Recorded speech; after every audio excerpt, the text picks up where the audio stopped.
Mengapa setan takut pada Bunda Maria? Tinjauan logis, historis, teologis, dan fenomena fobia Maria. Pertanyaan mengenai relasi setan dengan Bunda Maria selalu mengundang permenungan teologis yang dalam. Tradisi Katolik menegaskan bahwa setan sangat takut pada Maria. Mengapa demikian? Untuk menjawabnya perlu ditinjau secara logis, secara historis, secara teologis, serta dikaitkan dengan fenomena penolakan atau fobia terhadap Maria yang muncul dalam berbagai tradisi. Yang pertama, tinjauan logis. Maria sebagai antitesis setan. Setan jatuh karena kesombongan dan pemberontakan melawan Allah. Baca Yesaya 14 ayat 12 sampai ayat 15, Wahyu 12 ayat 7 sampai ayat 9. Sebaliknya, Maria berdiri sebagai manusia yang penuh kerendahan hati dan ketaatan. Yang pertama, kesombongan setan dilawan dengan kerendahan hati Maria.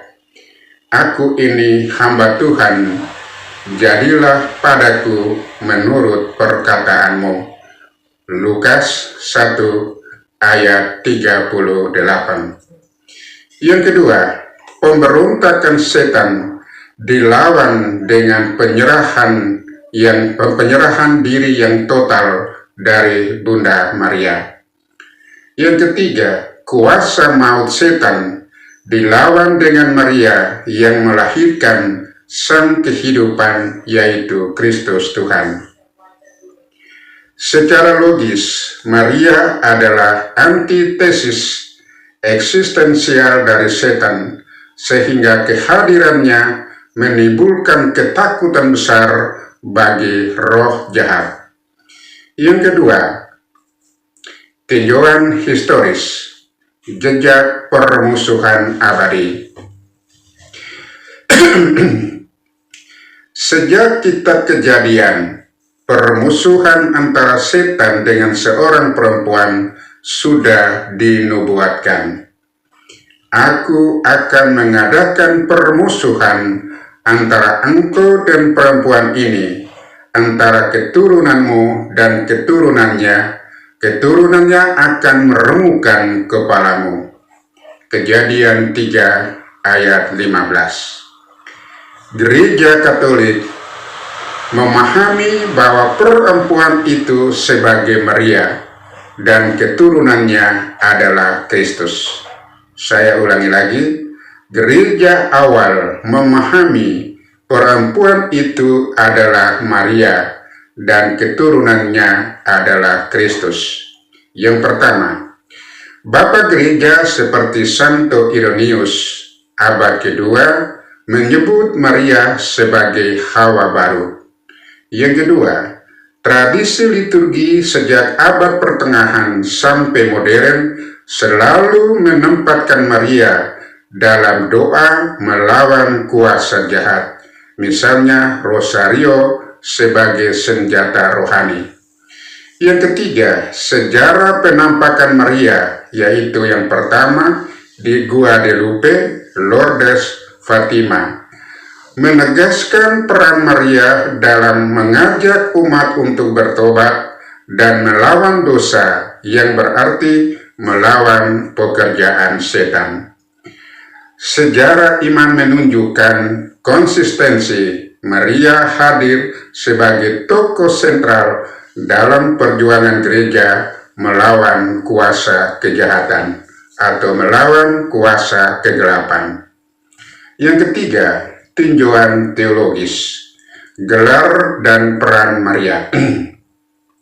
Setan takut pada Maria bukan karena dirinya, melainkan karena anugerah Allah yang istimewa.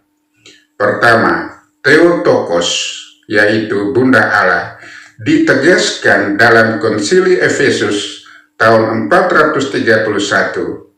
Menolak Maria sebagai Bunda Allah berarti merelatifkan misteri inkarnasi. Saya ulangi lagi, Theotokos, Bunda Allah, ditegaskan dalam Konsili Efesus tahun 431 yang menyatakan menolak Maria sebagai Bunda Allah berarti merelatifkan misteri inkarnasi. Yang kedua, gelar Maria sebagai Immaculata atau dikandung tanpa dosa asal. Dogma yang dikeluarkan tahun 1854 menegaskan bahwa Maria sepenuhnya bebas dari kuasa dosa sejak awal hidupnya. Setan tidak mempunyai ruang di dalam dirinya. Saya ulangi lagi poin kedua. Immaculata artinya gelar Maria dikandung tanpa dosa asal. Dogma ini yang dikeluarkan pada tahun 1854 menegaskan bahwa Maria sepenuhnya bebas dari kuasa dosa sejak awal hidupnya. Setan tidak punya ruang di dalam dirinya. Yang ketiga, mediatrix dan pembela-pembela umat. Saya ulangi lagi, mediatrix dan pembela umat. Doa Maria ampuh karena ia selaras dengan kehendak Allah.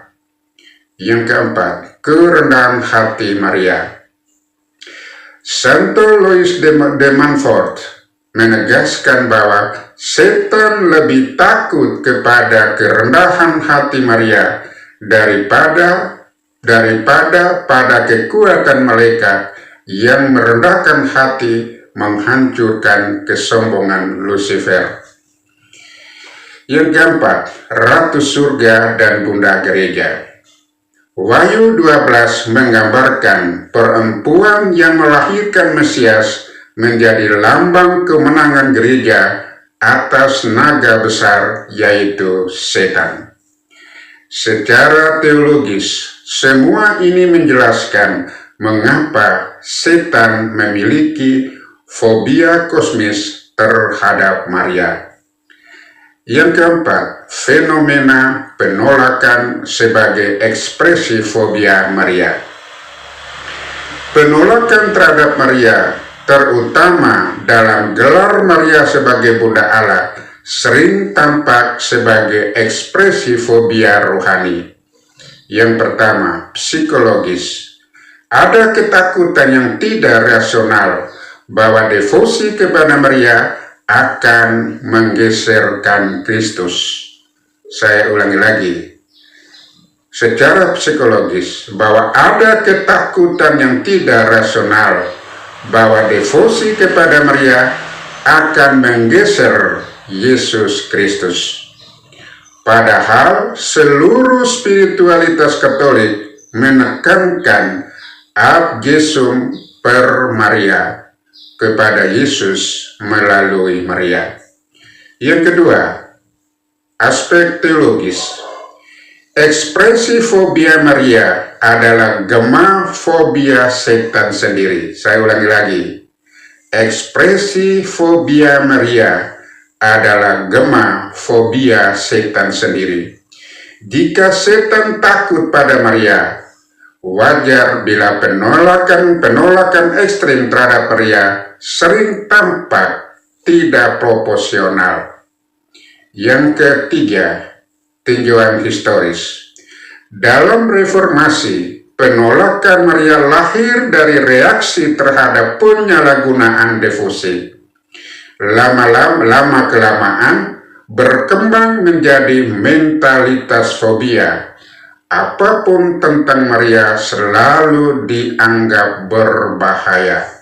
Saya ulangi lagi, secara historis, dalam reformasi, penolakan Maria lahir dari reaksi terhadap penyalahgunaan devosi. Lama-kelamaan berkembang menjadi mentalitas fobia. Apapun tentang Maria selalu dianggap berbahaya. Banyak saudara kita yang menolak Maria adalah korban warisan tradisi atau keterbatasan teologis. Maka tugas Gereja Katolik adalah menjelaskan dan mendoakan, bukan untuk melabeli. Yang berikutnya adalah kesimpulan. Pertama, setan takut pada Maria karena Maria adalah antitesis kesombongan Lucifer. Maria yang rendah hati, Maria yang taat menjadi sarana hadirnya Kristus. Sejarah keselamatan sejak Kejadian 3 ayat 15 hingga Wahyu 12 meneguhkan bahwa Maria hadir dalam garis permusuhan abadi dengan setan. Secara teologis, gelar Theotokos, Immaculata, dan Ratu Surga memperlihatkan peran istimewa Maria. Yang kedua, penolakan terhadap Maria sering muncul sebagai bentuk fobia rohani yang merupakan gema dari kebencian setan terhadap Maria. Namun, bagi gereja, tanggapan yang tepat bukan menghakimi, melainkan menghadirkan Maria sebagai jalan menuju Kristus, sehingga setiap umat beriman semakin diteguhkan dalam iman akan Allah yang berinkarnasi.